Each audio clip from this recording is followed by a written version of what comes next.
हम लोग श्रीमद् भागवतम के तीसरे स्कंद के 9वें अध्याय के 13वें श्लोक को पढ़ें। लिंक बहुत सिंपल है। देखिए, आपने निष्कामता की इतनी महिमा सुनी। नाति प्रसीदति तथोपचितोपचारैर आराधितः सुरगणैर हृदि बद्ध कामै यत्सर्वभूत दयया सदलभ्य एको नाना जनेषु अवहितः सुहृदंतरात्मा। ना अति प्रसिद्धति, भगवान बहुत अधिक प्रसन्न नहीं होते हैं। तथा उपचित उपचारैर आराधितः, अच्छे अच्छे उपचारों के द्वारा आराधित होकर के भी और अच्छे लोगों के द्वारा अर्थात देवता जैसे लोगों के द्वारा भी, बहुत सुंदर सेवा के द्वारा भी भगवान अति प्रसन्न नहीं होते हैं यदि हृदयबद्ध काम है, उनके हृदय में कामना, इनका हृदय कामनाओं से बद्ध हो रहता है। तब कैसे प्रसन्न होते हैं बहुत अधिक? तो कहते हैं यत सर्वभूत दया, जिस प्रकार से सभी जीवों पर दया करने से होते हैं। तो सब लोग करते क्यों नहीं? तो कहते हैं असद्ध लभ्य, जो लोग असद हैं, जो अभक्त हैं, उनके लिए सभी जीवों पर दया करना संभव नहीं है। भगवान कैसे हैं? तो कहते हैं एकः, अकेले ही भगवान नाना जनेषु, नाना प्रकार के प्राणियों में अवहित, अर्थात सावधानी से प्रविष्ट हैं। दोनों अर्थ हैं अवहित का। वह सबके सुहृद हैं और सबके अंतरात्मा हैं। तो अब आप बताइए कि इससे क्या सीखा आपने? माइक में बताइए, आप क्या सीखा? भगवान की उपासना कैसे करनी चाहिए? माइक में बताइए। सभी जीवों पे दया दिखा के, सभी जीवों को भक्ति की प्रति उन्मुख करते हुए। ये भी तरीका है, ये भी अच्छी बात है। और एक और चीज है कि भगवान दो बातें सीख रहे हैं यहाँ पे। एक तो सभी जीवों पे दया करने से भगवान बहुत प्रसन्न होते हैं, और दूसरा पहली लाइन में क्या सीख रहे हैं? पूजा कर रहे हैं लेकिन कामना से युक्त होकर के कर रहे हैं तो उतना प्रसन्न नहीं होते हैं। तो क्या सीखा हमने? निष्काम भक्ति। Very good. तो निष्काम भावना से भक्ति करना चाहिए। चलिए, अब मान लीजिए कोई भक्ति नहीं भी कर पा रहा सीधी, लेकिन और भी कुछ पूजा आदि कर रहा है, तो वहां भी जब निष्काम भावना से करेगा तो भगवान बहुत प्रसन्न होंगे, क्योंकि भगवान बहुत अधिक प्रसन्न होते हैं निष्काम भावना से। अतः लिंक समझ में आ गया? इसलिए व्यक्ति को जितने भी धर्म कर्म संपादित कर रहा है उसको, इसमें लिखा ना विविध कर्म, तो जितने भी कर्म हैं मनुष्यों को अतः दिज्ञा आपको पुमसाम अतः, तो अतः से लिंक पकड़िए। अतः का मतलब है क्योंकि भगवान निष्काम भावना से बहुत प्रसन्न होते हैं, कामना से युक्त भजन से उतना प्रसन्न नहीं होते हैं। इसलिए भाई भक्ति भी ना कर पा रहे हो, सीधी भक्ति नहीं कर पा रहे हैं, लेकिन और भी कोई यज्ञ दान तपस्या आदि कर रहे हो, तो वह भी भगवान को निष्काम भावना से समर्पित करते हुए चलना चाहिए। और ऐसा भावना से व्यक्ति करता है तो वह जो अर्पित धर्म है वह, इसका नाश कभी नहीं होता है। समझिए आप? अक्षय तृतीया कैसे मनाएं? तो अक्षय तृतीया मनाने का मतलब यह है, अक्षय तृतीया का मतलब होता है कि जो भी व्यक्ति पुण्य कर रहा है वह अक्षय है। तो अक्षय पुण्य कैसे होगा? निष्काम भावना से उस धर्म को, उस कर्म को, इस यज्ञ को, उस दान को, तपस्या आदि को संपादित करना चाहिए। इस तरह से होगा। निष्काम भक्ति तो चलिए हाईएस्ट लेवल है, लेकिन सभी लोग हर समय भक्ति नहीं कर सकते हैं और सभी लोग भक्ति नहीं भी कर पाते हैं। तो दान करते, तो दान भी करे तो भगवान को अर्पण करे, निष्काम भावना से करे, तो वह अक्षय हो जाएगा। अन्यथा काम में भावना से, मतलब कि मुझे पुत्र हो जाए, मुझे धन मिल जाए, इस भावना से जो व्यक्ति करेगा तो धन की प्राप्ति करा कि वह फल, वह जो कर्म है वह समाप्त हो जाएगा। समझे? नहीं समझे? हम गए दुकान पे, उन्होंने पेमेंट किया और सामान दिया, वहीं रिश्ता खत्म। लेकिन भगवान से इस प्रकार का बिजनेस कर रहा है या फिर जैसे और कुछ कर्म भी कर रहा है, मान लो कोई तपस्या कर रहा है, तो उसके बदले में अगर कोई भौतिक फल नहीं मांग रहा है तो अब उसको असीमित फल मिलेगा। ये हम लोगों ने निष्काम कर्मयोग में भी सुना है। नेहा भी कर्मनाशुस्त इत्यादि, अगर निष्काम भावना से कर्म किया जा रहा है तो उसमें कुछ गलती भी होती है और तो भी उसको नुकसान नहीं होता है, और जितना भी किया जाता है वह अक्षय रहता है। तो इंटेंशन का बहुत बड़ा गेम है, बहुत बड़ा गेम है। आप कहेंगे कि हरे कृष्ण मंत्र में भी ऐसा होता है? देखिए, वस्तुतः हरे कृष्ण मंत्र में ऐसा नहीं होता है, क्योंकि आप भक्ति चाहे सकाम भावना से कीजिए चाहे निष्काम भावना से कीजिए, भक्ति का फल अक्षय ही होता है। लेकिन ज़्यादा प्रसन्न भगवान निष्काम भावना से होते हैं। लेकिन अब प्रश्न हो जाएगा कि भाई जब सकाम भावना है तो क्या करे? तो सकाम भावना से भी भक्ति ही करे, अच्छी बात है, लेकिन हमेशा व्यक्ति भक्ति नहीं कर रहा होता है, तो वो क्योंकि भगवान निष्काम भावना से प्रसन्न होते हैं, तो जो अब अन्य कर्म कर रहे हो वह भी निष्काम भावना से करोगे तो अक्षय फल मिलेगा। अब व्यक्ति को सोचना चाहिए, अच्छा अक्षय फल मिलेगा तो मैं हमेशा के लिए स्वर्ग में रहूंगा ना। स्वर्ग की प्राप्ति बहुत थोड़ा फल है। किसी भी प्रकार का धर्म संपादन कर रहा है उसका हृदय शुद्ध होना चाहिए, ये उसका महान फल है। Make sense? तो सब बातें यहाँ पे लिंक उम्मीद है कि समझ पाएंगे। लिंक ये है क्योंकि भगवान निष्काम भावना से प्रसन्न होते हैं, इसलिए व्यक्ति जो कोई भी धर्म कर्म संपादित कर रहा है उसके द्वारा उसको व्यक्ति को निष्काम भावना से करना चाहिए। इससे उसका फल कभी नहीं मरता। क्षीणे पुण्य मर्त्य लोकम विशंति नहीं होता।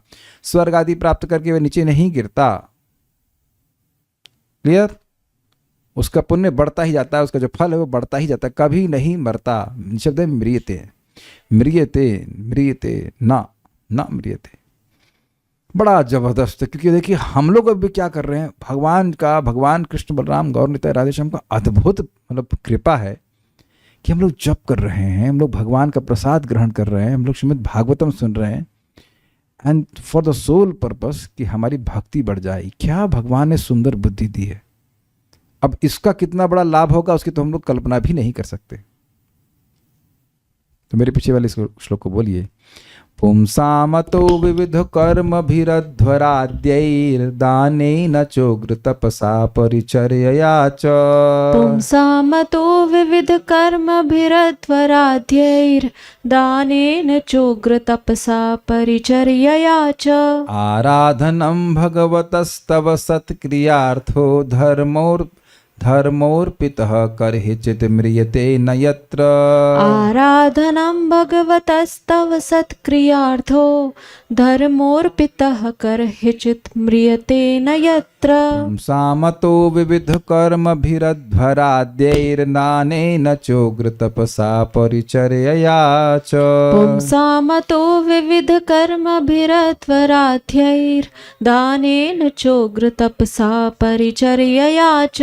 आराधनं भगवतस्तव सत्क्रियार्थो धर्मोर्पितः कर्हिचित् म्रियते न यत्र। आराधनं भगवतस्तव सत्क्रियार्थो धर्मोर्पितः कर्हिचित् म्रियते न यत्र। पुंसामतो विविध कर्मभिरध्वराद्यैर्दानेन चोग्र तपसा परिचर्यया च।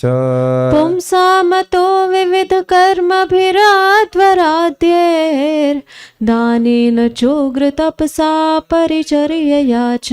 आराधनं भगवतस्तव सत्क्रियार्थो धर्मोर्पितः कर्हिचित् म्रियते न यत्र। आराधनं भगवतस्तव सत्क्रियार्थो धर्मोर्पितः कर्हिचित् म्रियते न यत्र। पुंसामतो विविध कर्मभिरध्वराद्यैर्दानेन चोग्र तपसा परिचर्यया च। पुंसामतो विविध कर्मभिरध्वराद्यैर्दानेन चोग्र तपसा परिचर्यया च। आराधनं भगवतस्तव सत्क्रियार्थो धर्मोर्पितः कर्हिचित् म्रियते न यत्र। आराधनं भगवतस्तव सत्क्रियार्थो धर्मोर्पितः कर्हिचित् म्रियते न यत्र। पुंसामतो विविध कर्मभिरध्वराद्यैर्दानेन चोग्र तपसा परिचर्यया च। पुंसामतो विविध कर्मभिरध्वराद्यैर्दानेन चोग्र तपसा परिचर्यया च। आराधनं भगवतस्तव सत्क्रियार्थो धर्मोर्पितः कर्हिचित् म्रियते न यत्र। आराधनं भगवतस्तव सत्क्रियार्थो धर्मोर्पितः कर्हिचित् म्रियते न यत्र।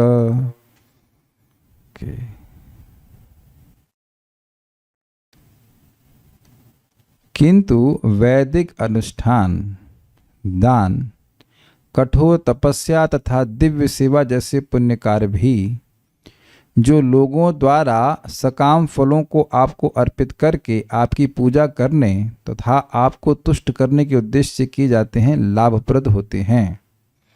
अब समझ रहे होंगे आप, सभी जीवों पे दया करने से भगवान बहुत प्रसन्न होते हैं। लेकिन अब अगर कोई ऐसा कार्य नहीं भी कर पा रहा है, लेकिन जो अन्य अनुष्ठान है, दान है, तपस्या है, वह करने में उसकी रुचि है, तो वह उसके फल को ना मांगे, उसके फल के प्रति आसक्त ना हो कि मुझे इसका कुछ भौतिक फल चाहिए, अभी तो इस तपस्या से भगवान संतुष्ट हो, तो वह भी उसके लिए लाभप्रद होते हैं। भगवान को अर्पण करना चाहिए। यद करोषि यद अश्नासि यद जुहोसि ददासि यद तपस्वी कौन्तेय तत् कुरुष्व दर्पणम। धर्म के ऐसे कार्य व्यर्थ नहीं जाते हैं। अतः जैसे देखिए, थोड़ा समझने का प्रयास करिए। जगत में लोग नौकरी करते हैं, बिजनेस करते हैं, धन आता है और पत्नी को वह पैसा देते हैं, पत्नी घर चलाए, कुछ करे, एक तरह से समर्पण हुआ कि नहीं हुआ?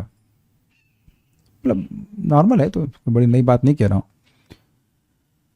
तो व्यक्ति भगवान को समर्पित कैसे करे? इस कार्य से, इस दान से भगवान प्रसन्न हो। गाय को मैंने कुछ भोजन कराया, भगवान प्रसन्न हो। समझ में आ रहा ना बात? किसी गरीब की सहायता करी, भगवान प्रसन्न हो। इसको थोड़ा सा कम कर दीजिए, या तो बहुत ठंडा हो रहा है, या फैन बंद कर दीजिए, जो भी इसका टेम्परेचर बढ़ा दीजिए। भक्ति ना भी कर पाए कोई व्यक्ति, सीधे सीधे 21 पे कौन कर दिया? ओके, ठीक है। सीधे सीधे हर कोई व्यक्ति भक्ति नहीं कर सकता है, लेकिन दान कर रहा है, और वह दान भगवान को समर्पित करते हुए चल रहा है कि इससे भगवान प्रसन्न हो, मुझे इसके बदले में कुछ स्वर्ग आदि नहीं चाहिए, तो वह भी क्रिया व्यर्थ नहीं जाती है। भगवान को दे रहा है इस प्रकार से, तो भगवान के प्रति प्रीति बढ़ रही है। कोई व्यक्ति किसी को कुछ दे रहा है और उसके बदले में कुछ नहीं चाह रहा है, तो ये प्रीति का लक्षण नहीं है। I think it's very simple to understand this. तो आप देखेंगे कि सभी का चित्त ऐसा नहीं होता कि वह हरे कृष्ण मंत्र को कुछ समझें। सभी का चित्त इतना शुद्ध नहीं होता है कि वह हरे कृष्ण मंत्र को कुछ समझें। कहीं इसमें क्या है, तो कुछ बड़े बड़े यज्ञ करो, कुछ बड़ा दान करो, उसको बात मानते। तो ठीक है, तुम वो कर रहे हो, बड़ी अच्छी बात है, तो वह करो, लेकिन तुम भगवान को समर्पित करते हुए चलो। ये बात यहाँ पे कही जा रही है।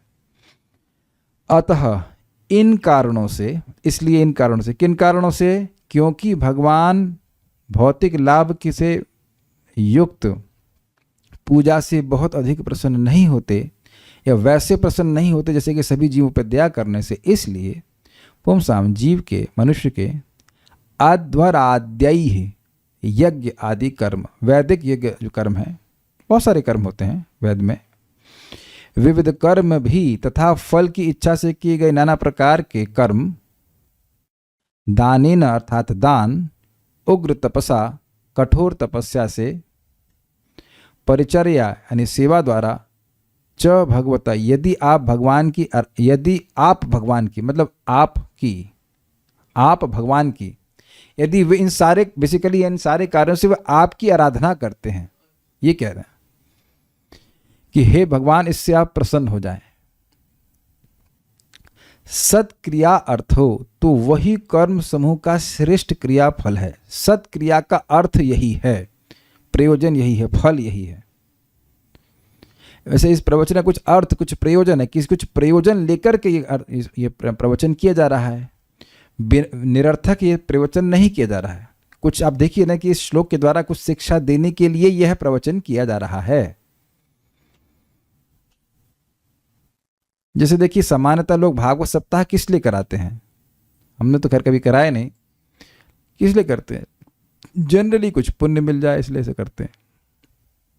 I mean this is normally. हमको एक वक्त बता रहे थे, प्रभु जी, हम हमारे मित्र है तो मजाक बना सकते हैं, हमको बड़ा अच्छा लगा। बोला हम लोग यजमान बन जाते हैं और पंडित जी भागवत बोलते रहते हैं, हमको बड़ा अच्छा लगता। तो यानी कि 2-3 लाख रुपया यजमान बनने के लिए करते हैं। तो ठीक है, तो मतलब यजमान बनने के लिए करते हैं, कुछ हो गया। लेकिन अब वाकई फल ये है कि भगवान की आराधना उससे हो जाए। कोई भी तपस्या कर रहा है, देखिए ये इतना आसान नहीं है। लोग बड़ी बड़ी तपस्या कर रहे हैं, अपने वो बाल उखाड़ लेते हैं, नाम नहीं रख रहे हैं, बाल शेव नहीं कराएंगे, वो नाई को 100 रुपये क्यों दें वो पैसा बचाना चाहते हैं, और उसे बाल उखाड़ेंगे या कुछ भी, एक्सट्रीम ऑस्टेरिटी, कपड़ा नहीं पहनेंगे, भोजन नहीं करेंगे, पता नहीं क्या क्या करते हैं। तो उनसे पूछो क्या इससे भगवान की आराधना हो रही है? आप उनसे पूछ लीजिए कि क्या आप इससे भगवान की आराधना कर रहे हो? एक व्यक्ति के बारे में हम सुने कि वो कुछ विद्या सिखाते हैं, किसी को 51,000 रुपये देते हैं, तो वह पर कहीं किसी संस्था में समर्पित कर देते हैं, लेकिन भगवान को केंद्र में नहीं रख रहे हैं। एक व्यक्ति हैं, वो गौशाला चलाते हैं कानपुर में, बड़ी गौशाला है, धौती ऐसे कुछ नाम है, भौतिक नहीं, भौती नाम है उसका स्थान का। तो मतलब ठीक है, आप गायों की सेवा कर रहे हो, वो लेकिन यहाँ तक बोल दी कि कृष्ण भी भगवान इसलिए बने क्योंकि वो गायों की सेवा करते थे। वो कुछ भी बोल रहे हो, कुछ पता ही नहीं क्या बोल रहे हो, कुछ भी बोल दे रहे। तो अब ऐसे कृष्ण को भगवान को रूप में वो ठीक से नहीं स्वीकार कर पा रहे ना। तो लोग बहुत सारे कर्म कर रहे हैं, भोजन करा रहे हैं, लेकिन यह नहीं को समझ रहे कि इससे भगवान प्रसन्न हो। जब भगवान पता ही नहीं कि भगवान कौन है, तो भगवान संतुष्ट हो ये कैसे मालूम चलेगा? इसलिए भागवतम सर्वलोकैक दृक् प्रदा, सभी मनुष्यों को दृष्टि प्रदान करने वाली है। हर व्यक्ति चाहता है कि वह जो कुछ कर्म कर रहा है उसका बहुत अधिक लाभ मिले। हर व्यक्ति चाहता है, नेचुरल है, काम करूं कम और लाभ बहुत ज़्यादा मिले। तो अब अगर यही चाहते हो तो भगवान को समर्पित करो इन चीज़ों को। तो इन सभी सत्क्रियाओं का, ये सब अच्छी क्रियाएं, तपस्या कर रहे हैं, दान कर रहे हैं, लेकिन उनका फल यही है कि वही फल माना जाएगा जब उसके द्वारा भगवान की आराधना होनी चाहिए। और कहीं अगर भगवान के विरुद्ध बात चली लगी तो फिर निरर्थक है। बहुत तपस्या करते हैं, बहुत प्रवचन करते हैं, लेकिन बात यही आती है कि भगवान निराकार है, तो तुम्हारा सारा यज्ञ विफल हो गया, व्यर्थ हो गया। मोगाशा मुग कर्माणु मोह ज्ञान विचित सह राक्षसीम आसुरीम चैव प्रकृतिम मोहिनीम श्रिता। उनकी मोक्ष की आशा, उनका वही भगवत धाम वापस जाने की आशा, मोगाशा मुग कर्माणु, स्वर्ग जाने के लिए जो कर्म कर रहे हैं वह, और मोक्ष प्राप्ति के लिए ज्ञान का प्रयास कर रहे हैं, वो सब मोग हो जाएगा, अर्थात व्यर्थ हो जाएगा। भगवान के विरुद्ध नहीं जाना चाहिए बात। यत्र तथा आप, यत्र मतलब जहां, जहां आप में अर्पित धर्म करहिचित, अर्पित धर्म किसी भी प्रकार से न म्रियते, विनाश को प्राप्त नहीं होता है। This is brilliant, this is brilliant what is being spoken here. बहुत जबरदस्त। आप जप कर रहे हैं, कैसे भी जप करें, मुख से बोलना चाहिए हरे कृष्णा कृष्णा कृष्ण हरे हरे, हरे राम राम राम हरे हरे। ये कभी विफल नहीं जाता। ये श्रीमद् भागवतम में हम सुन रहे हैं, ये कभी विफल नहीं जाएगी। भगवान का प्रसाद ग्रहण कर रहे हैं, ये कभी विफल नहीं जाता है। यहाँ तो भक्तों का इतना भाग्य है कि सीधे भगवान की प्रसन्नता के लिए कर रहे हैं, भगवान को प्रणाम कर रहे हैं, कभी विफल नहीं जाता। और माया यही प्रीचिंग करती है, देखो कुछ नहीं हो रहा है। और भागवतम यही बोल रही है कि बेटा इससे ज़्यादा कुछ हो नहीं सकता है। इज इट नॉट एकांत लाभम वचसोन पुंसाम सुश्लोक मौलिर गुणमादमा। इससे अधिक पढ़ाई कर नहीं सकते हो भागवतम से, इससे अधिक लाभ प्राप्त हो नहीं सकता। बारंबार यही प्रीचिंग हो रही है। This is such a wonderful thing. यहां लोग क्या क्या चीजें प्राप्त करने के लिए कितना कंपटीशन करते हैं। तो कोई कंपटीशन भी नहीं है कि ये लोग आ सकते हैं, ये लोग नहीं आ सकते हैं, केवल जिसकी इच्छा वो आ जाए बस। कितना बड़ा लाभ बताइए। आपके सामने श्लोक है। जब भक्ति के कर्मों की बात छोड़ दीजिए, जो भक्ति के कर्म है वो तो बहुत दिव्य है, वो तो दिव्य है ही।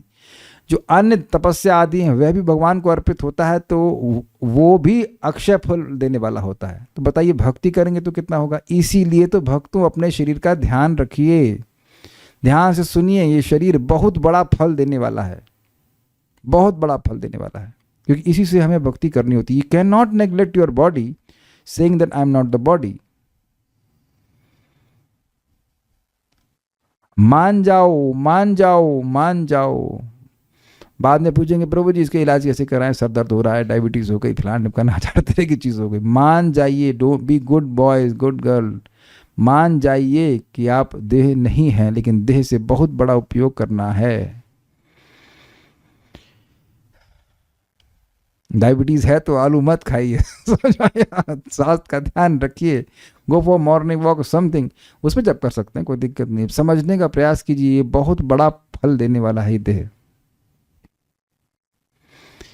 क्या निस्वार्थ भाव से अर्थ हमेशा भगवान को ही अर्पित करना हुआ? यस। और क्या? ठीक है। पुंसाम अतो, अतः मतलब इसलिए मनुष्य का विविध कर्म जो हैं, विविध कर्म भी विविध कर्मों के द्वारा अध्वराद्य और वैदिक अनुष्ठानों के द्वारा। देखिए हमेशा व्यक्ति वैदिक अनुष्ठान नहीं करता है, बहुत सारे अन्य कर्म भी करता है। किसी को दान कर दिया, किसी की सहायता कर दी, किसी गरीब की सहायता कर दी, हर तरह से पढ़ा रहा है, कुछ कर रहा है। दानेना, दान के द्वारा, च उग्र तपसा, और उग्र तपस्या के द्वारा, जैसे कृच्छ चंद्रायण व्रत। अब ये क्या होता है, अब जानते हैं अमावस्या से पूर्णिमा और पूर्णिमा से अमावस्या। तो अमावस्या में भोजन नहीं करेगा और फिर धीरे धीरे भोजन बढ़ाना शुरू करेगा पूर्णिमा तक, फिर पूर्णिमा से धीरे धीरे भोजन कम करना शुरू करेगा अमावस्या तक। ऐसे करके बहुत कठिन व्रत होता है। तो इसको करे, लेकिन भगवान प्रसन्न हो इसलिए, ना कि मुझे स्वर्ग की प्राप्ति हो। समझ में आ गया भाई? आपने एक बात समझ लीजिए कि धर्म व्यर्थ नहीं जाता है। अब धर्म हमने किया और उस धर्म को हमने किसी काम में भावना से किया, तो भक्ति तो है नहीं, वो भक्ति तो है नहीं।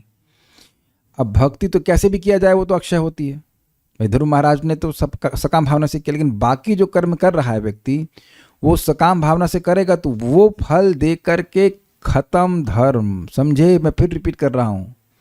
जैसे जगत में कहते हैं कि कुछ पूजा होती है, ये पूजा करो, कैसे कहते हैं, भूल रहा हूँ नाम, पुत्र इष्ट यज्ञ। पुत्र इष्ट यज्ञ, पुत्र की इच्छा से कोई यज्ञ करे, करा आपने, पुत्र मिल गया, तो वो धर्म भी खत्म और उसका आगे कोई फल नहीं मिलेगा। क्या ये समझ में आ गया एकदम स्पष्ट? ये पूजा करी, इससे लाभ मिल गया, पूजा खत्म, अब से कुछ आपको और आगे फायदा नहीं होगा। You can't cash in on those धर्मा।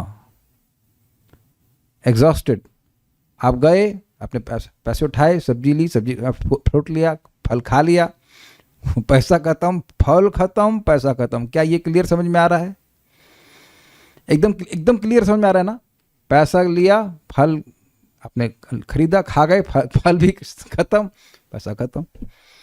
लेकिन भगवान को वह फल अर्पण कर दिया तो फल तो मिला ही आपको, लेकिन हमें भगवान का आशीर्वाद भी प्राप्त हुआ। तो मान लीजिए किसी को अच्छा लगता है कि वह रोज दान करे, बड़ी अच्छी बात है, बहुत लोगों का मन होता है, तो दान को भगवान के संबंध में करे, भगवान का प्रसाद वितरण करे या और कुछ करे, वो तो खैर सीधे भक्ति है। लेकिन यह अगर ना कुछ कर ऐसा कर पा रहा हो तो भगवान आप इससे प्रसन्न हो जाएं, इस प्रकार की भावना से करें, यह आपको समर्पित है, मुझे इसके बदले में कुछ नहीं चाहिए, तो वह धर्म का फल अक्षुण रहेगा, वह अक्षय रहेगा। तो हर दिन अक्षय तृतीया हम मना सकते हैं।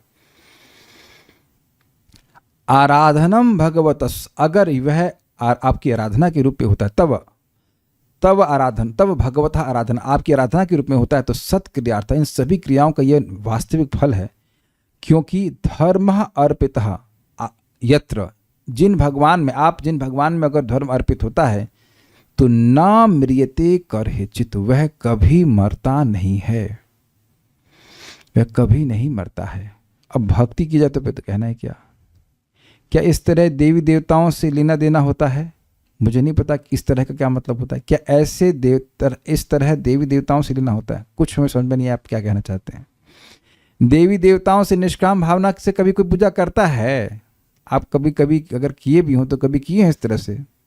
बहुत रेयरली कोई होगा कि शिव जी की पूजा निष्काम भावना से करे। कुछ लोग कर लेते हैं, ऐसी बात नहीं है, पर शिव जी से प्रेम है, उनकी पूजा करने की आदत है, शिव जी की पूजा कर रहे हैं, जल दे रहे हैं, कुछ चाहिए नहीं, तो अब शिव जी भगवान की भक्ति की ओर भेजते हैं। लेकिन सामान्यतः लोग देवताओं की पूजा इसीलिए करते हैं कि धन संपत्ति घर आए, कष्ट मटे तन का, ऐसे कुछ है ना वो। ओम जय अम्बे गौरी मैया जय अम्बे गौरी, ऐसे कुछ आरती होती है ना, ऐसा कुछ आगे वाली पता नहीं कुछ है। जगदीश हरे का भगवान हरि का भजन करे तो बहुत अच्छी बात है, लेकिन सामान्यतः ये दुर्गा जी की आरती इसी प्रकार की होती है। आगे क्या होता है हमको भूल गया। तुमको निस दिन गावत, हाँ ऐसा कुछ भी लिख देंगे, कुछ भी गा देते हैं वो लोग, हाँ कुछ भी ऐसे बोल देते हैं। तो इस प्रकार से वो पूजा करते हैं। श्रीधरी ब्रह्मा जी कहते हैं कि हे भगवान, आप चूंकि कामना पूर्वक आराधना करने वालों से अत्यधिक प्रसन्न नहीं होते हैं। अतएव कामनाओं की पूर्ति के लिए की जाने वाली क्रियाओं का उत्तम फल नहीं होता है। कर्मों का उत्तम फल तो आपकी प्रसन्नता ही है। कामना की पूर्ति तो परमात्मा की प्रसन्नता का अवांतर फल है, वह केवल प्रलोभन के लिए। समझिए आप, अवांतर मतलब साइड बेनिफिट। भगवान प्रसन्न है तो अब कुछ साइड बेनिफिट तो अपने आप ही व्यक्ति को मिलता है। ऐसा नहीं भगवान कहे मैं खाली प्रसन्न हूँ, मैं प्रसन्न हूँ और आपको कुछ देंगे नहीं। जैसे सुदामा का एकमात्र इच्छा यह थी कि वह कृष्ण को प्रसन्न करें, उनके मन में और कोई इच्छा नहीं थी, लेकिन अवांतर फल साइड बेनिफिट यह रहा कि उनको अब महल आदि प्राप्त हो गया। ये समझिएगा कि भक्ति व्यक्ति कर रहा है, मतलब धर्म कर रहा है, तो उसके साइड बेनिफिट होते ही। जैसे व्यक्ति आम का पेड़ किस लिए उगाता है? उत्तर बड़ा स्पष्ट है, आम के फल के लिए। तो छाया नहीं मिलती है। आम का पेड़ उगा रहे हैं तो क्या छाया नहीं मिलेगी? तो आप कहेंगे क्या बात करना, छाया तो मिलेगी। तो क्या केवल छाया के लिए आम का पेड़ उगाते हैं? हमारे शशिकांत प्रभु तो फार्मिंग एक्सपर्ट हैं। आप गेहूं उगाते हैं तो गेहूं तो मिलता ही है, साथ में उसका धान नहीं सॉरी छिलका या जो भी कह सकते हैं फॉडर तो मिल ही जाता है। तो क्या हम छिलके फॉडर के लिए गेहूं उगाते हैं? गेहूं के लिए उगा रहे हैं, साइड चीज़ें अपने आप मिल जाती हैं। तो व्यक्ति भगवान को प्रसन्न कर रहा है तो भगवान आपकी भौतिक आवश्यकताओं को तो अपने आप रखते ही ध्यान, उसमें कोई बड़ी बात नहीं। लेकिन मुख्य बात है भगवान को प्रसन्न करना।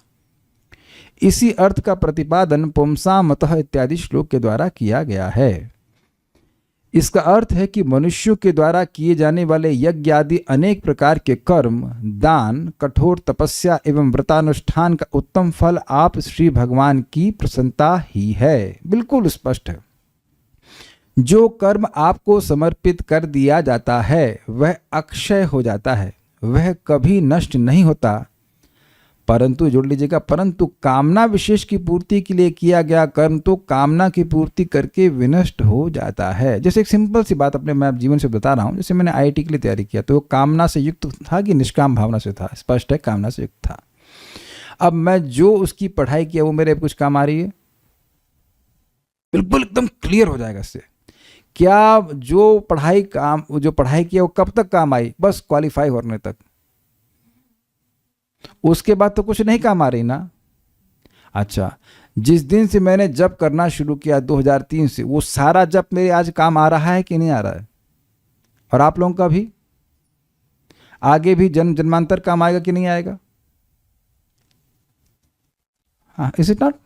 यद्यपि काफी इंटरेस्टिंग है कि मेरे एटलीस्ट 2 महीने के हरे कृष्णा आईआईटी में सेलेक्ट होने के लिए ही थे। ये भी इंटरेस्टिंग है कि आईआईटी में करा दीजिए। तो दैट्स क्वाइट इंटरेस्टिंग। सकाम भावना से किए गए थे, 1-2 माला करते थे। लेकिन मतलब यहाँ एक अमेजिंग बात है कि भगवान का नाम तो कभी व्यर्थ नहीं जाता। भगवान आप प्रसन्न हो, मैं प्रार्थना करता था कि भगवान आप, मुझे पता है आपसे भौतिक नहीं मांगना चाहिए, लेकिन मेरी इच्छा है पूर्ण कर दीजिए। तो वह हरे कृष्ण, भगवान की भक्ति तो खैर कभी नष्ट नहीं होती, आप चाहे कुछ भी हो। लेकिन भगवान को वह धर्म अर्पित था कि नहीं था, ये बताइए। आप ये तो नहीं कह सकते मैं भगवान का फोटो सामने रख करके उनको हरे कृष्ण करता था। उससे पहले हम साईं जी का कर रहे थे, ओम साईं नमः, पिताजी बोलते साईं जी का फोटो रख करके। हम तो बहुत स्पष्ट बोल रहे हैं, हमको कुछ पता नहीं तब हो सकता साईं जी सुन ले। तो वहां मैं उस मंत्र को साईं जी को अर्पण कर रहा था, फिर समझ में आ गया कृष्ण भगवान है तो कृष्ण को अर्पण कर रहे थे। अर्पण करना तो हम रोक नहीं सकते हैं ना, अर्पण समझते हैं ना आप, देवताओं को भी कुछ अर्पण कर रहे होते हैं। तो अगर अपनी धर्म आदि से, तपस्या से व्यक्ति भगवान को अर्पण करना सीख जाए तो फिर व्यक्ति के वह धर्म वह अक्षय हो जाता है। जैसे भी मेरे को एक आइडिया आया, अब पता नहीं किसी के पास हो तो बताना।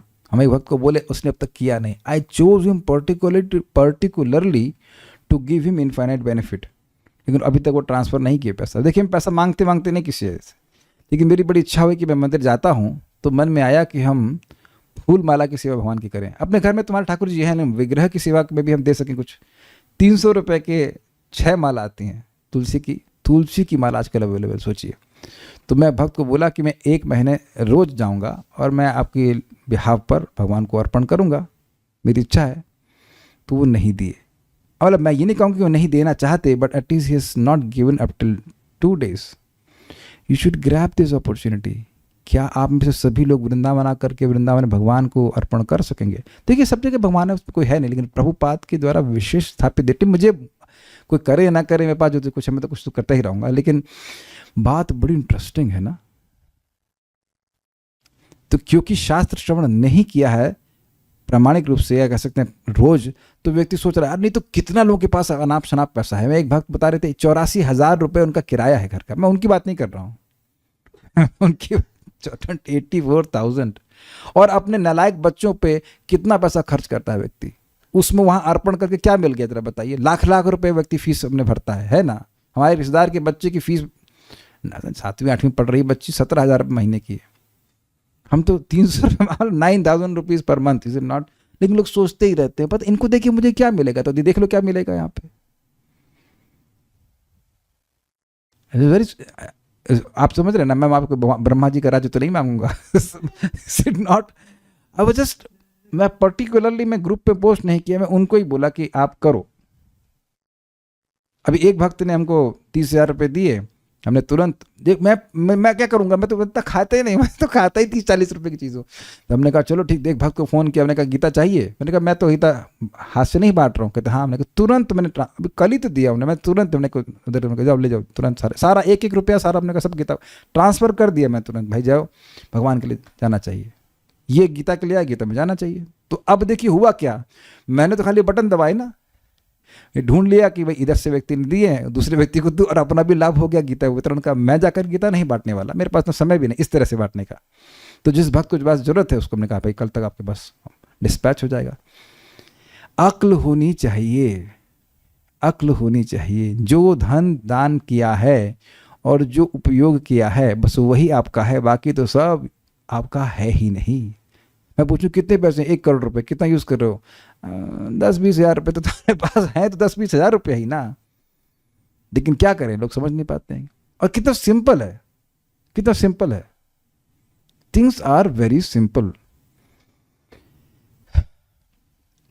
आप पता नहीं कि लोगों के पास इंटेलिजेंस नहीं है। आप देखिए मुझे खुश होना चाहिए 30,000 रुपये आए, हाँ हाँ मेरे पास आए। नहीं नहीं, कम आए, अब मैं इसको भगवान को दूंगा। तब ऑब्वियसली मटेरियल चीज़ों के लिए, भौतिक चीज़ों के लिए नहीं मांग रहा हूं, मैं एग्जाम्पल बता रहा हूं कि क्या हुआ और मैंने क्या किया। This will increase my love for Lord. समझ पा रहे हैं कि नहीं समझ पा रहे हैं। 30,000 में से 50-25 पैसे भी हमने अपने पास नहीं रखे। हमने कहा 30,000 रुपये गीता के लिए आए हैं, गीता के लिए जाने चाहिए। गाय के लिए जो भी लोग देते हैं गाय के लिए जाने चाहिए। Make sense to the devotees. 10% तो आप कम से कम रखिए कि इतना हमें अपने भगवान की सेवा के लिए देना है, दान करना ही है। ऐसा नहीं कि हम भक्त हो गए तो सारा दान हम ही खा जाएंगे। One should learn this. It helps to become selfless. अब हम यहाँ क्लास में बता रहे हैं, अब जब जिसके पास धन नहीं है तो कोई बात नहीं, शरीर सेवा करो, कोई बात नहीं। लेकिन अगर धन है तो देना चाहिए, नहीं तो वो पैसा हम अपने इंद्रिय तृप्ति में लगाएंगे, वो पैसा हमें गिराएगा। महाराज बड़ा एग्जाम्पल देते सुंदर, वो कि नाव है और नाव में छेद हो जाए और पानी आना शुरू हुए तो व्यक्ति खुश होगा कि अरे वाह खूब पानी आ रहा है, इससे हम चाय बनाएंगे। दोनों हाथ उलीचिए, यही सयाना काम कि पानी आ रहा है, वो जल भर रहा है, पैसा आ रहा है, तो उस पैसे से दूसरों का कल्याण करना चाहिए। इससे भगवान प्रसन्न होते हैं। प्राणेर अर्थिर धिया वाचा श्रेय आचरणम सदा। एनीवेज, तो हम आपको एग्जाम्पल दिए, जो कर्म आपको समर्पित किया जाता है वह अक्षय हो जाता है। तो आप कहेंगे प्रभु जी हम कर्म तो समर्पित नहीं किए, धन समर्पित किए। समझने का प्रयास कीजिए, जो धन आपने कमाया तो वह धन कमाने में कुछ पैसा, कुछ श्रम लगा, कुछ कर्म लगा, तो वह कर्म भगवान को समर्पित माना जाता है अगर व्यक्ति धन को समर्पित करता है। Is it make sense? Yes. नहीं समझ में? मान लो 5,000 रुपये का आपने धन कमाया, तो 5,000 को कमाने के लिए आपके 2-4 घंटे लगे, या मान लो आधा घंटा लगा। तो अब वो 5,000 रुपये अपने भगवान को अर्पित किए तो वह आधे घंटे भगवान को अर्पित हो गए, वो सारा कर्म भगवान को समर्पित हो गया।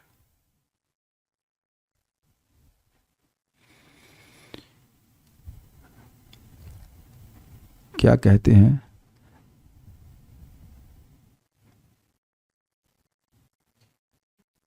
ये होपोनोपोनो प्रेयर क्यों अर्पित कर रहे हैं? It's not needed here. Sarartha Darshini, जो कर्म आपको समर्पित कर दिया जाता है वह अक्षय हो जाता है, वह कभी नष्ट नहीं होता। कामना विशेष की पूर्ति के लिए किया गया कर्म तो कामना की पूर्ति करके विनष्ट हो जाता है। स्पष्ट है। देखिए एक और एंगल समझिए। इस जगत में लोग इन्वेस्ट करते हैं म्यूचुअल फंड्स में, तो मान लो 10 लाख इन्वेस्ट किए और वो 20 लाख हो गए तो बड़े खुश होते हैं, यानी कि पूरा, अब उस कहते हैं अच्छी जगह मेरा पैसा लगा, मेरे 20 लाख रुपए लगे हुए हैं नॉट, है ना। लेकिन कोई ऐसा भी कोई फंड है म्यूचुअल फंड जहां कहे कि आपके असीमित लाभ हो। अब विश्वास नहीं होता है तो व्यक्ति धन को नहीं करता। हम देख रहे हैं कि कुछ ग्रुप पे भक्त हैं, बिना मांगे हुए मुझे कुछ ना कुछ देते रहते हैं। अब मैं ये नहीं कह रहा हूँ कि आप अपना अपना पैसा वॉलेट निकालो और मुझे देना शुरू करो, वो आपका भाग्य है, वो आपका दिमाग है, बुद्धि कहाँ पे लगानी चाहिए। बट हम seeing every some devotees have made a habit, Ekadashi में द्वादशी में देते हैं, एक तो इधर आएगा तो 1000 गुना होगा। और आप, मैं ईमानदारी की बात बोल रहा हूँ, मुझे कोई एक्स्ट्रा खर्चे नहीं है। मैं जैसे ब्रह्मचारी जीवन में रह रहा था वैसे ही एक और ब्रह्मचारी संग रह रहा हूँ, देयर इज नो एक्स्ट्रा खर्चा। और हम भी रोज 550 रुपये गायों के लिए, रोज इतना तो गायों की सेवा के लिए जाता है, और जो कुछ भी अन्य हो जाता है वो भी करते हैं। तो वो करना क्या है, इज इट नॉट, क्या क्या जरूरत है, जो भगवान दे उसी को तो हम नहीं भोग पा रहे हैं। तो अब देखो कि वो पैसा जो हम दान में नहीं देते कहाँ जाता है। डॉक्टर आकर दान लेता है, लाइए दान दीजिए, हजारों रुपए घुसेगा कि नहीं घुसेगा, या वकील या कोई और, वो लेके जाएगा, वो जाना ही है हमारे हाथ से। और आप देखना कि जब भगवान को देते हैं, भक्तों को देते हैं, कितना लाभ होता है। अब विचार कर लेना, ठीक है। देखिए ऐसा नहीं, मेरा कर्तव्य यहां ये है कि मैं ज्ञान दूं धर्म का। ये नहीं मैं बोलूं कि क्या कहते हैं उसको, ढिंडोरा पीटता रहूं, अच्छा आज ये हो गया है, वो अनाउंसमेंट हो रहा है, 500 रुपये दीजिए, 1000 रुपये दीजिए, ये तो बहुत चीप हो जाता है। व्यक्ति को खुद को आग्रह होना चाहिए कि मेरा पैसा है उस भगवान की सेवा में लगना चाहिए, ये बात है। भौतिक जीवों को जो दान दिया जाता है वो बंधन कारण होता है। तब होता है जब आप उससे कुछ भौतिक मांगो, तब। कोई जीव है, कोई भूखा है मान लो, और आप उसे कुछ दे रहे हैं यह समझते हुए कि भगवान उससे प्रसन्न हो, तब बंधन नहीं लगता है। यही तो आप सीख रहे हैं यहाँ पे, ये तब बंधन नहीं लगता है। यस, तब दया है। मान लो कोई व्यक्ति भूखा है, उसको आप गीता देंगे नहीं, आप उसको 3.13 के श्लोक के अनुसार प्रसाद देंगे। प्रभुपाद जी अपने लेक्चर में बोलते हैं, if a person is hungry how can you hear lecture, give him prasadam. Simple सी बात है, बस थोड़ा सा देखना चाहिए कि व्यक्ति योग्य है कि नहीं है। सारार्थ दर्शनी, चूंकि भौतिक कामनाओं से रहित व्यक्ति ही भक्ति में श्रेष्ठ हैं, अतः भगवान की को लौकिक वैदिक कर्मार्पण रूपी भक्ति शुद्ध भक्ति में आसक्ति की प्रधानता सहित भौतिक कामनाओं का भाव उत्पन्न करती है। फिर समझिए, बड़ी लंबा फ्रेज हुआ। चूंकि भौतिक कामनाओं से रहित व्यक्ति ही भक्ति में चूंकि भौतिक कामनाओं से रहित व्यक्ति ही भक्ति में श्रेष्ठ हैं, ठीक। अतः भगवान को लौकिक वैदिक कर्मार्पण रूपी भक्ति शुद्ध भक्ति में आसक्ति की प्रधानता सहित भौतिक कामनाओं का अभाव उत्पन्न करती है। मतलब व्यक्ति निरंतर शुद्ध भक्ति ना भी कर पाए, उसे कोई और पूजा, कुछ और यज्ञ भी करने पड़ रहे हों, तो वह भी अगर भगवान को समर्पित करता हुआ चलता है, भक्ति मुख्य रूप से कर रहा है लेकिन और कुछ और कर्म भी करने पड़ रहे हैं, तो वह भगवान को समर्पित करता हुआ चलता, तो उसकी भौतिक वासनाएं समाप्त होती हैं। और इसलिए, और ऐसा क्यों करने की जरूरत है, क्योंकि जो व्यक्ति निष्काम है वह भगवान को अधिक प्रसन्न करता है। क्लियर। विविध कर्म भी अर्थात विविध लौकिक कर्मों तथा अध्वराद्ययी अर्थात वैदिक अनुष्ठानों के माध्यम से किया गया यजन अर्थात यज्ञ जो किस आपको अर्पित किया जाता है सफल होता है, मतलब उसमें कोई त्रुटि नहीं होती।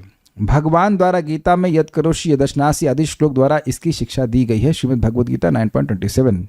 यत् करोषि यदश्नासि यज्जुहोसि ददासि यत् तपस्यसि कौन्तेय तत्कुरुष्मदर्पणम्।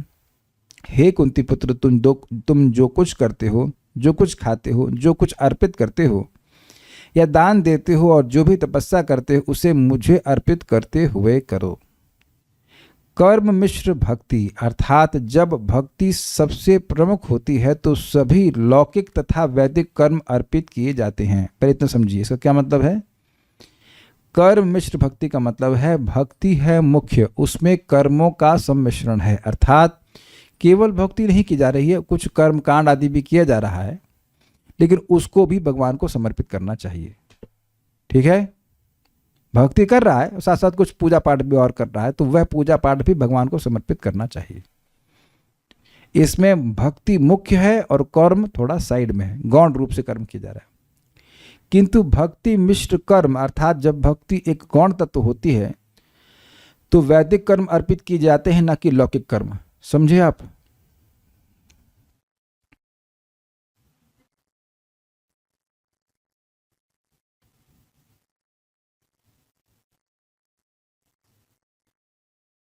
मैं समझाने का प्रयास करता हूं। हाँ, पहली चीज यार नहीं, मैं ठीक से समझा नहीं पाया, समझाता हूं। देखिए, व्यक्ति भक्ति मुख्य रूप से कर रहा है और कुछ लौकिक और वैदिक कर्म साइड रूप से कर रहा है। तो जब कर्म मिश्रित भक्ति होती है, यानी भक्ति मुख्य है और कर्म थोड़े हैं, तो वो सारे कर्म भगवान को समर्पित किए जाते हैं, ये कहते हैं। फिर कह रहे हैं भक्ति मिश्र कर्म अर्थात जब भक्ति एक गौण तत्व होती है, भक्ति कम हो रही है और वैदिक कर्म आदि बहुत ज़्यादा हैं, तो जो बाकी सारे कर्म है उसके दो विभाजन हो गए, वैदिक कर्म और लौकिक कर्म। तो वैदिक कर्म भगवान को अर्पित किए जाते हैं, लेकिन लौकिक कर्म जैसे बोलने चालने के कर्म नहीं किए जाते। किंतु केवल भक्ति अर्थात शुद्ध भक्ति में केवल श्रवण और कीर्तन आदि लौकिक कार्य ही अर्पित किए जाते हैं, तथा यही भेद है जो अर्पण के उद्देश्य के कारण दृष्ट होता है। समझने का प्रयास कीजिए। भगवान की भक्ति हम लोग जो कर रहे हैं शुद्ध भक्ति के प्रोसेस में, व्यक्ति कुछ अलग नहीं कर रहा होता है। जो उसकी जो शरीर की क्रियाएं होती हैं, बोलना, देखना, सूंघना, ये सब कर रहे हैं ना, वो सब भगवान को समर्पित की जाती हैं। शुद्ध भक्ति में कोई विशेष अलग रूप से वैदिक कर्म नहीं किया जाता है। श्रवणम, कीर्तनम, विष्णु स्मरणम इत्यादि यही कर रहे हैं ना।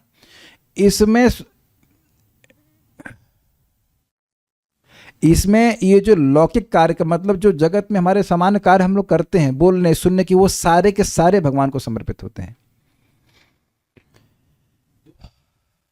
जो शुद्ध भक्ति के प्रोसेस है उसमें हमारे सारे कार्य भगवान को समर्पित हो जाते हैं। ये बात यहाँ पे कह रहे हैं जी।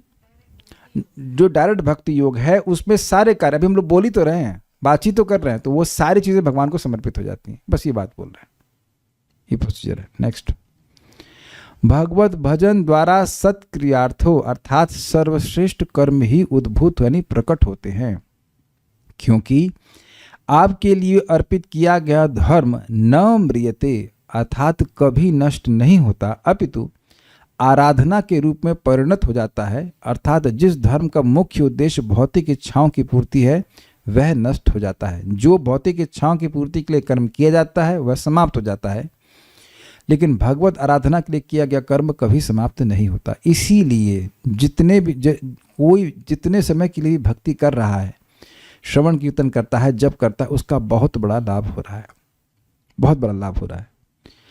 इसलिए जो जितनी भक्ति कर सके उसके लिए उसको उतना प्रोत्साहन दिया जाना चाहिए। 4 माला कर रहा है बहुत अच्छी बात है, 8 माला कर रहा है बहुत अच्छी बात है, 16 कर रहा है तो बहुत ही अच्छी बात है, क्योंकि जो कुछ भी है वह कभी नष्ट नहीं होगा। कई बार हम लोग सुनते हैं लेकिन कभी कभी हम लोग उसको प्रचार ठीक से नहीं करते। मान लो कभी कोई एक ही माला कर रहा है तो गया तो क्या कर रहा है, अरे भाई एक माला कर रहा है, या मंदिर की परिक्रमा कर रहा है, या वृंदावन की परिक्रमा कर रहा है, जहां उसकी जो रुचि हो रही है, भगवान के लिए कुछ भी जो कर रहा है वो सब उसके अकाउंट में जुड़ेगा। प्रभुपाद जी कितना अच्छा बोलते हैं, कहते हैं कि तुम इस प्रवचन को समझ भी ना पाओ, खाली सुन रहे हो तो भगवान तुम्हारे हृदय को शुद्ध करना शुरू कर देंगे। धर्म का उद्देश्य तो हृदय को शुद्ध करना ही है, भौतिक इच्छाओं की पूर्ति धर्म का उद्देश्य नहीं है। धर्मा ही आप वर्गस्य नार्थो अर्थाय उपकल्पते, ऐसे करके श्लोक प्रथम स्कंद है। ये प्रभुपाद कहते हैं भागवतम का सबसे महत्वपूर्ण श्लोक है। धर्म का संपादन अर्थ उपार्जन के लिए कभी नहीं करना चाहिए, अपवर्ग के लिए करना चाहिए, मतलब मोक्ष के लिए करना चाहिए। और मोक्ष तभी मिलता है जब व्यक्ति का हृदय शुद्ध होता है। एकदम स्पष्ट देखना, अगर कोई निष्काम भावना से जप करता है, भगवद गीता के 17वें अध्याय में ओम तत्सत वाला सेक्शन है, वहां पे आता है, भगवान के नाम को अगर निष्काम भावना से किया जाएगा तो मोक्ष की इच्छा अपने आप आने लगती है, इस जगत से बाहर निकलने की इच्छा अपने आप आने लगती है। ये भगवान के नाम का प्रभाव इस प्रकार का है। और वही व्यक्ति अगर नाम को भौतिक इच्छा के से करता है तो उसको बहुत देर में लाभ प्राप्त होता है। ये भगवान के नाम का बड़ा प्रभाव है। इसीलिए साधन सुनना चाहिए, मतलब सारी क्षमा कीजिएगा, सिद्धांत सुनना चाहिए। जैसे मेरे आप प्रैक्टिकल एग्जाम्पल देखिए, मैं IIT के लिए कर रहा था जब, लेकिन मैंने प्रभुपाद के ग्रंथ को भी पढ़ना शुरू किया तो मुझे समझ में आया कि भाई ये कोई तरीका नहीं है भगवान का नाम उच्चारण करने का। सो इसी आई वॉज प्रेइंग, लेकिन प्रे करते समय भी बोल रहा हूँ कि भगवान ये इच्छा ठीक नहीं है। तो देखा जाता है कि लोग कुछ भक्ति करते हैं और केवल भौतिक इच्छा के लिए करते, सिद्धांत नहीं सुनते, तो कुछ समय के बाद बंद करते हैं। मुझे बता रहा हूँ, मैं बिल्कुल स्पष्ट बता रहा हूँ, लोग 16 माला करने वाले भी हैं और अब मुझे बाद में मैसेज किए कि हम तो इस्कॉन छोड़ दिए हैं। क्यों छोड़ दिए इस्कॉन? इस्कॉन आपके घर में डाका डाल रहा है, ये दुख दे रहा है। तो सिद्धांत ना सुनने वालों की बहुत लंबी गति नहीं हो पाती। मतलब ठीक है, जो जब किए हो तो लाभ होगा उनको, लेकिन अब बहुत लंबे समय तक वह टिक नहीं पाते भक्ति में। तो सिद्धांत सुनकर के व्यक्ति अगर भक्ति करेगा तो फिर वो जल्दी प्रगति करता है। इसीलिए पूछिए, कुछ पूछ रहे हैं? माइक पूछिए, माइक पूछिए। प्रभु जी, लास्ट लाइन है वह नष्ट हो जाता है। तो नष्ट हो जाता है इन द सेंस कि भौतिक इच्छाओं के से किया गया जो धर्म है वो उसका फल मिल गया, इच्छाएं पूरी हो गई, उसके बाद पुण्य नष्ट हो गया, आगे कुछ नहीं मिल रहा उसको। यस, आगे कुछ नहीं मिला। क्षीणे पुण्य मर्त लोकम विशंति, कर्म किया स्वर्ग प्राप्ति हुई, कर्म क्षीण, खत्म। वो होटल वाला एग्जाम्पल आप सुने हैं ना, कि पैसा दिया 4 दिन 5 दिन होटल में रुके, उसके बाद गिर गए, खत्म। गिर गया मतलब घर गिरने का मतलब घर से निकलो यहाँ से, अब यहाँ पे तुम्हारा कुछ और काम खत्म। माइक बताइए, पूछिए। ये सारार्थ दर्शनी में विविध कर्म भी के ऊपर जो लाइन लिखी है, अतः भगवान को लौकिक वैदिक कर्मार्पण रूपी भक्ति शुद्ध भक्ति में आसक्ति की प्रधानता सहित भौतिक कामनाओं का अभाव उत्पन्न करती है। तो ये मीनिंग तो समझ आ रहा है, पर वैदिक कर्मार्पण रूपी भक्ति मतलब जो लौकिक और वैदिक कर्म है, जैसे मान लीजिए कोई उसने अग्निहोत्र यज्ञ किया, तो अग्निहोत्र यज्ञ से भगवान प्रसन्न हो, तो अगर ऐसी भावना उसकी रहेगी तो उसके हृदय से भौतिक इच्छाएं समाप्त होती जाती हैं। देखिए अंतर है, आप पहले किसी की पूजा कुछ कर्मकांड करवाते थे, तो आपके पास जो लोग आते थे कर्मकांड के लिए, वह कर्मकांड करने के बाद क्या अपने हृदय को शुद्ध अनुभव करते थे? बताइए, मायके बताइए, क्या उनके मन में तक अब हमको ये मिल गया, अब हमें और कुछ नहीं चाहिए, बोलते थे ऐसा? बताइए, बोलिए बोलिए बोलिए। नहीं, वो तो आतुर हो जाते थे कि अब फल मिलेगा, फल मिलेगा। ये फल मिल गया, फिर वो नेक्स्ट फल के लिए तैयारी, बच्चा हो गया, अब बच्चे की पढ़ाई के लिए पूजा करो, लाइक दैट। लेकिन जब भगवान को अर्पित वो कर्म होता है तो व्यक्ति के हृदय शुद्ध होने लगता है। देखिए, आपको प्लीज समझने का प्रयास कि सब लोग जप नहीं करेंगे, लेकिन कभी कभी आप देखेंगे लोग कहेंगे अच्छा गीता के लिए दान ले लीजिए, 50 गीता हम करवा देते हैं। होता है कि नहीं होता है? करते हैं लोग, ये करते हैं कि वह 50 गीता का दान कर देंगे, 100 गीता का दान कर देंगे, भक्ति नहीं करेंगे। या कुछ प्रसादम वितरण हो रहा है भक्तों के लिए तो दे देंगे दान, ठीक है।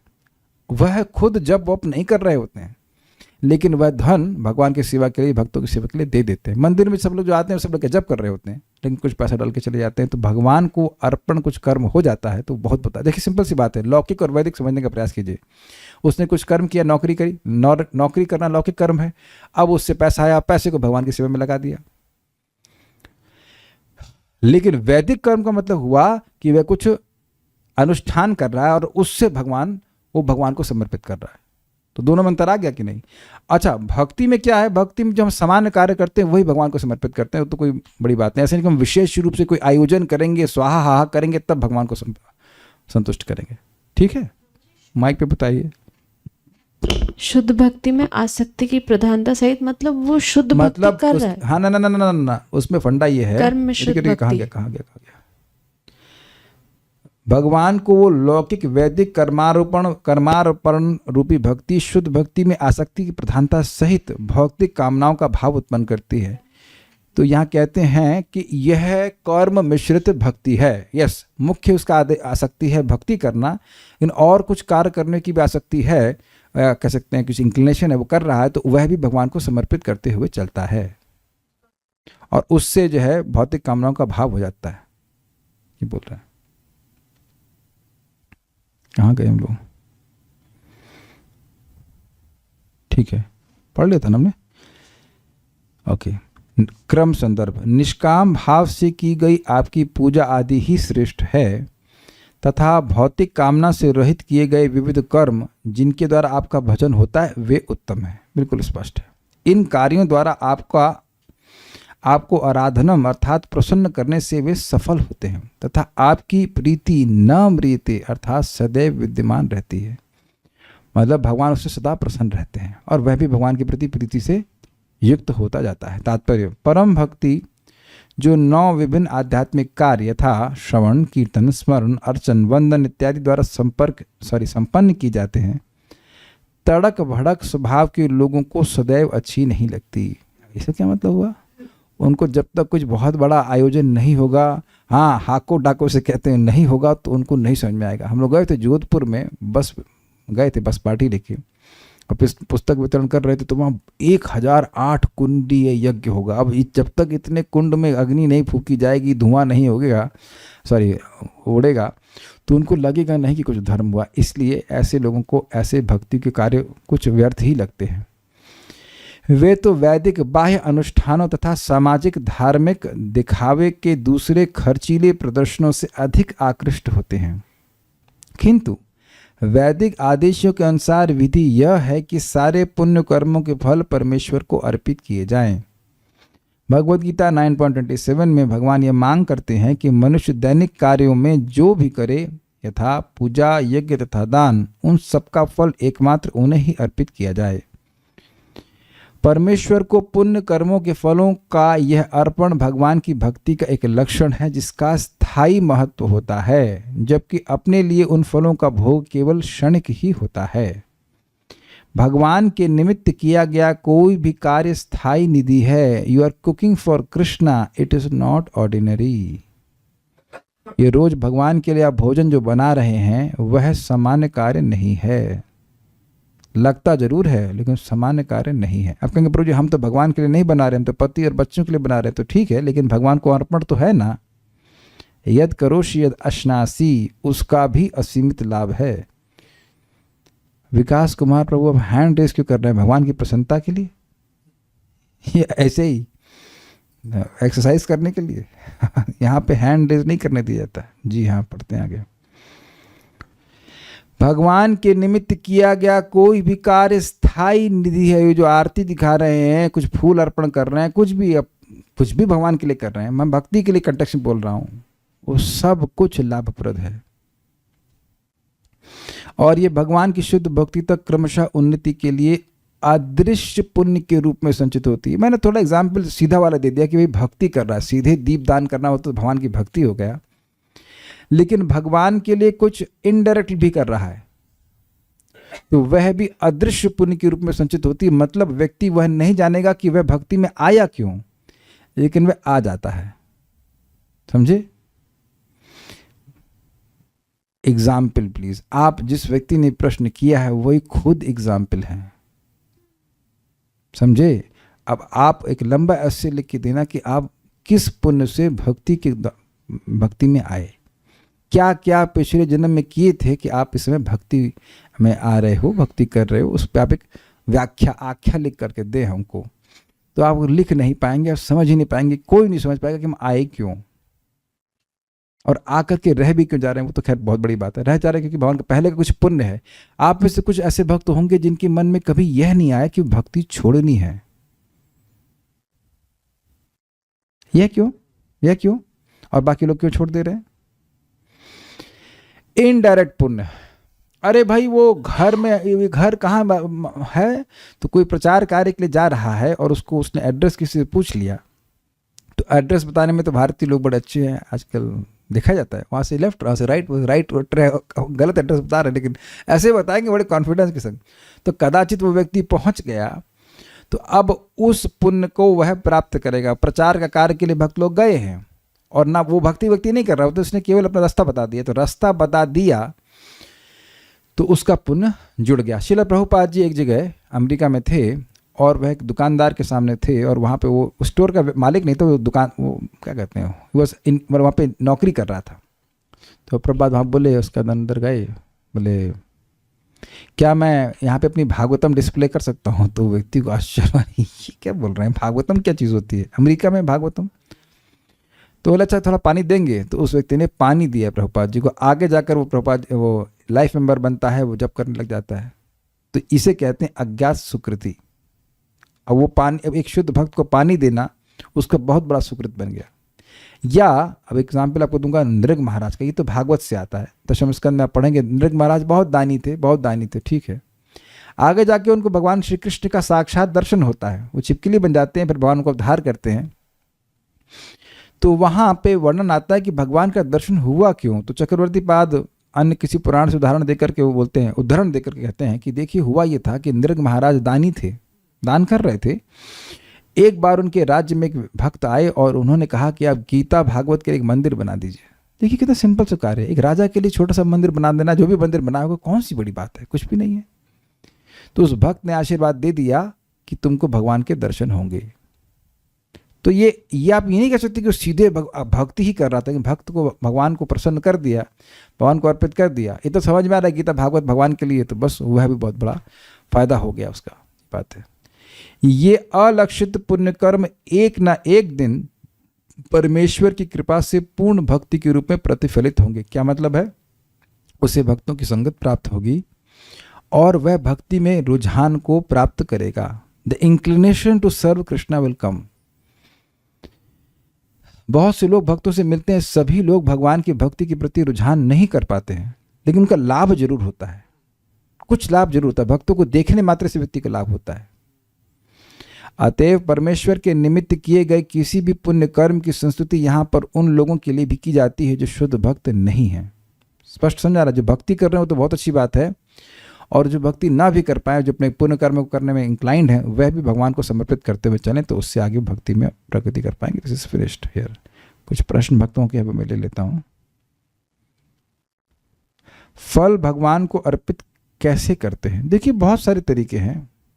जैसे एग्जाम्पल मैं दे रहा हूँ म्यूचुअल फंड्स। तो म्यूचुअल फंड में क्या होता है, जो लोग पैसे लगाते हैं उन्हें कुछ नहीं पता होता, वो दे देते हैं। जिन लोग को इन्वेस्ट करना आता है उनको दे देते हैं, कुछ लोग अपना पैसा खुद लगाते हैं। मैं उसकी पैरवी नहीं कर रहा हूँ, एग्जाम्पल दे रहा हूँ।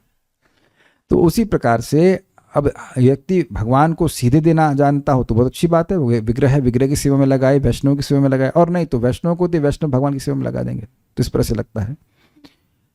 If a devotee is doing all activities of bhakti such as chanting, hearing Bhagavad Gita, Srimad Bhagavatam and other activities like parikrama etc., but doing prajalpa during other time cannot become akshay. That prajalpa karma we have to bear the fruit, isn't it? कह रहा है कि व्यक्ति भक्ति कर रहा है लेकिन साथ साथ प्रजल्प कर रहा है, तो प्रजल्प भी अक्षय नहीं बन जाएगा। तो प्रजल्प को भगवान को कैसे समर्पित करेंगे? हम समझ नहीं पाए आपके प्रश्न को। तो but doing prajalpa during other time cannot become Akshay. भाई देखिए, जो भक्ति कर रहा है वह अक्षय हो रहा है, और जो प्रजल्प कर रहा है वो अक्षय तो नहीं हो रहा है, लेकिन वो टाइम वेस्ट कर रहा है।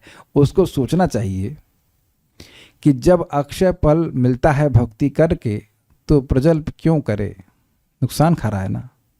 एक बात सोचिए ना, विचार कीजिए। फिर म्यूचुअल फंड्स कहीं इन्वेस्ट कर रहे हैं, वहाँ से खूब लाभ मिल रहा है, और कहीं इन्वेस्ट कर रहे हैं वहाँ मिलना ही नहीं है, तो वहाँ इन्वेस्ट करे ही क्यों?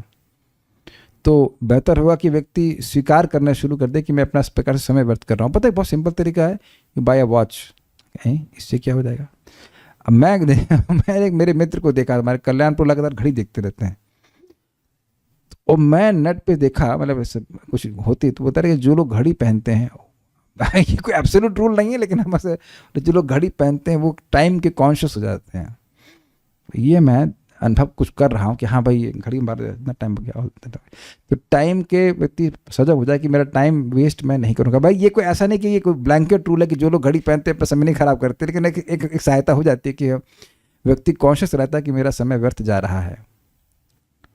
और ये तो खैर एक सिंपल सी बात थी, मतलब, लेकिन बात है भगवान की भक्ति में कितना लाभ है वह श्रीमद् भागवतम के श्रवण के द्वारा व्यक्ति समझता है, तो स्वाभाविक रूप से ऐसे कर्मों के प्रति नहीं वह रुचि रखता जहाँ पे उसका टाइम बर्बाद हो। मैं प्रैक्टिकल देख रहा हूँ कि प्रजल्प इज़ वेरी बोरिंग। मतलब कुछ मिलता भी तो नहीं है उससे, मटेरियली भी कोई फ़ायदा नहीं हो रहा है, तो क्या फालतू की बात करना। And it is in at least in present life it is helping a lot कि मुझे प्रजल्प का मौका मिलता ही नहीं है, almost negligible. I will not, अहंकार में नहीं कह रहा हूँ, लेकिन इतना टाइम नहीं रहता है। इसीलिए मैं किसी से ऐसे ही फ़ोन नहीं करता और ना ही मुझसे कोई ऐसे ही फ़ोन करता है। I don't like that. Prabhu ji कैसे हैं, अच्छा जैसा भी हूँ आप क्या कर लोगे मैं सोचता हूँ मैं जैसा भी हूँ आप क्या सहायता कर लोगे so I don't like this conversations। और प्रभु जी कैसे हैं, it's absolutely kind of zero हो गया वो प्रश्न उठता ही नहीं है कि आप कैसे हैं। If you have a question you ask properly, you have something, otherwise no point. What is prajalpa? प्रजल्प मतलब वैसी वार्ता जिसका ना आपको आध्यात्मिक लाभ हो ना भौतिक लाभ हो। क्या जिनका पुण्य नहीं होगा तो क्या उसको भक्ति नहीं मिल सकती? पुण्येर बिना तो श्रवण इच्छा न उत्पद्यते इति अर्थ। पुण्य के बिना व्यक्ति को भक्ति में कथा सुनने की रुचि नहीं होगी। तो ऐसी कोई दिक्कत नहीं है। भक्त लोग पुण्य देने में तुले रहते हैं, प्रसाद बांटते हैं, भगवान की कथा सुनाते हैं, हरिनाम संकीर्तन कराते हैं, तो लोगों को पुण्य देने में लगे रहते हैं। ना पुण्य हो तो पुण्य देते रहते हैं। समटाइम्स एनर्जी लेवल्स डाउन रहते हैं, तब भक्ति करना कठिन हो जाता है। For me how to get rid of this? Simply sleep.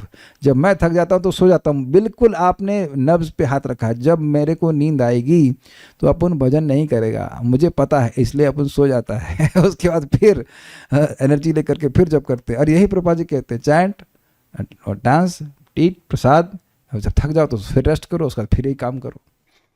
जब थक जाए तो, जो भूख लगे तो खाना खाओ, डर लगे तो खाना खाओ। सुना है ना आपने? बहुत ही जगह से डर लगे तो हरे कृष्णा कृष्ण कृष्ण हरे हरे, हरे राम राम राम हरे हरे। तो हम लोग रोबोट तो है नहीं भाई, थक ही जाएंगे। थक जाएंगे तो रेस्ट कीजिए, इसमें कौन सी बड़ी बात है। लेकिन आपने बात बहुत अच्छी कही, अगर नींद आती है तो बुद्धि को थकान महसूस होती है, फिर वो कुछ फालतू काम करेगी। तो इसलिए बेहतर है कि उस समय सो जाइए, तो कम से कम गलत काम तो नहीं करेंगे। What is nothing is better than the wrong thing, है ना। So will stop here. Shrimad Bhagavatam की जय, श्रील प्रभुपाद की जय, निताई गौर प्रेमानंदे।